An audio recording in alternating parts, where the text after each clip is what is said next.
आज है 8 अक्टूबर। फलस्तीन की जंग शुरू हुए 1 साल हो चुका है और 1 साल के होते ही अल्लाह ताला की ताकत हरकत में आई है और अमेरिका में 2 इतने हौलनाक वाक़यात हुए हैं कि दुनिया पूरी हिल गई है। तो मैं आपको वो 2 वाक़यात सुनाने लगा हूँ और फिर मैं आपसे सवाल करूँगा कि बहैसियत मुसलमान हमारी क्या जिम्मेदारी बनती है। ये वाक़या सुनने से पहले अमेरिका का थोड़ा सा निज़ाम समझ लीजिए। अमेरिका की 2 रियासतें हैं जो बराह रास्त इसराइल के साथ मुलव्वस है फ़लस्तीनियों के ऊपर बम्बारमेंट करने में। याद रहे कि इसराइल का खुद ये कहना है कि अमेरिका के बगैर वो 2 दिन जंग नहीं लड़ सकते। तो वो जो अमेरिका जिसके बगैर वो जंग नहीं लड़ सकते, वो असल में 2 अमेरिका की रियासतें हैं। सबसे पहले उनका नाम, एक रियासत है नॉर्थ कैरोलिना और दूसरी रियासत है फ्लोरिडा। इनकी क्या अहमियत है? नॉर्थ कैरोलिना अमेरिका की छावनी है। इस रियासत की तकरीबन 1 करोड़ आबादी है और तकरीबन सारी आबादी जंगी साजो सामान बनाने में या मिलिट्री बेसिस चलाने में मुलव्वस है। यहाँ अमेरिका के 7 सबसे बड़े अड्डे हैं, सबसे बड़े अड्डे। यहाँ से कार्गो प्लेन्स बॉम्ब्स लेके उड़ते हैं, इसराइल को देते हैं, जो इसराइल फिर फ़लस्तीनियों पे गिराता है। तो ये तो हो गया नॉर्थ कैरोलिना। याद रखें कि यहाँ के लोग इसराइल के इतने हमायती हैं कि जब जहाज उड़ते थे यहाँ से असला लेके इसराइल के लिए, तो ये उठ उठ के नारे लगाते थे कि मारो फ़लस्तीनियों को, मारो फ़लस्तीनियों को। अब हम आते हैं दूसरी रियासत फ्लोरिडा की तरफ। फ्लोरिडा में अमेरिका के अमीर तरीन यहूदी रहते हैं, लेकिन इसके अलावा भी एक रोल है इन यहूदियों का।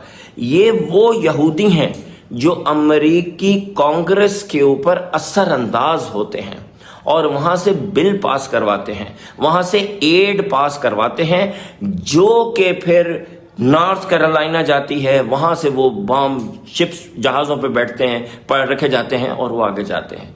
तो Florida finance and political power और नॉर्थ कैरोलिना मिलिट्री पावर। अब हम आगे चलते हैं। आज से 10 दिन पहले अल्लाह ताला ने समुंदर से एक बहुत बड़ा तूफान उठाया, जिसका नाम गोरों ने तो रखा हिलीना, लेकिन हम उसको अल्लाह का अजाब भी कहेंगे।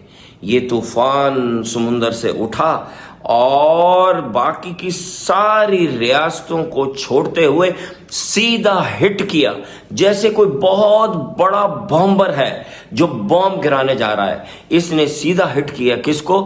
नॉर्थ कैरोलिना को। और अब आज 10 दिन के बाद नॉर्थ कैरोलिना की क्या सिचुएशन है ये सुन लीजिए। लेकिन इससे पहले एक मजे की बात सुनिए।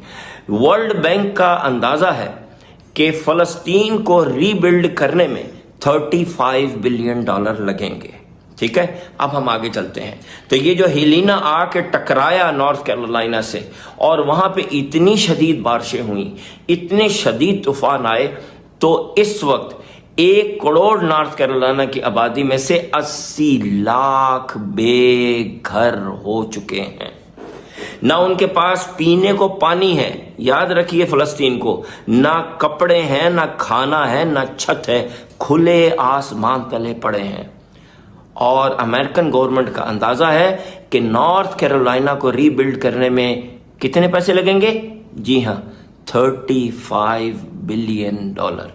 अब हम यहां से मूव करते हैं और आ जाते हैं फ्लोरिडा की तरफ। दूसरा तूफान इस वक्त जब मैं आपसे गुफ्तगू कर रहा हूं तो उठा है और वो गल्फ ऑफ मैक्सिको से, और अब वो बढ़ रहा है फ्लोरिडा की तरफ, बिल्कुल एक बहुत बड़े बॉम्बर की तरह जिसके ऊपर बॉम्ब्स ही बॉम्ब लगे हों।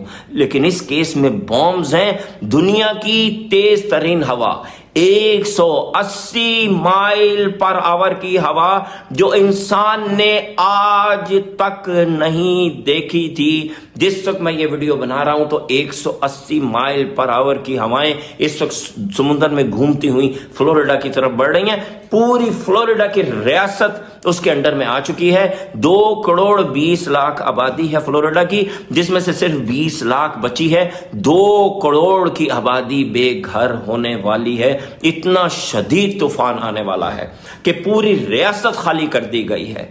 और इसको रीबिल्ड करने में अमेरिका का कितना खर्चा आएगा? 200 बिलियन, 200 बिलियन डॉलर्स। अब मेरा आपसे बेहैसियत मुसलमान एक सवाल है।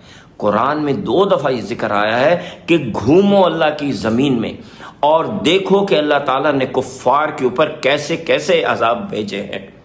तो मेरे आपसे 2 सवाल हैं। नंबर 1, क्या ये अजाब नहीं है? दूसरा, क्या हमें इस अजाब के बारे में अपने बच्चों को और अपने आसपास के लोगों को बताना नहीं चाहिए, ताकि हमारे दिल में खौफ खुदा पैदा हो? करना चाहिए। लेकिन मसले 2 हैं।